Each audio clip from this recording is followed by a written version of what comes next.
G'day guys, Nathan from AllBrand Caravan Services.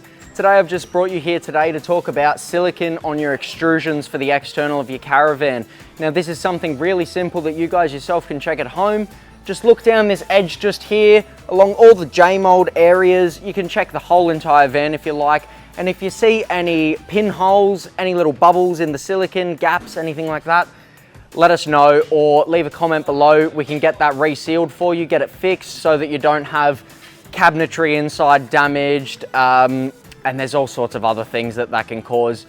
So water leaks, guys, definitely want to get on top of those. Bring them on down, we'll have a look for you. Have a great one.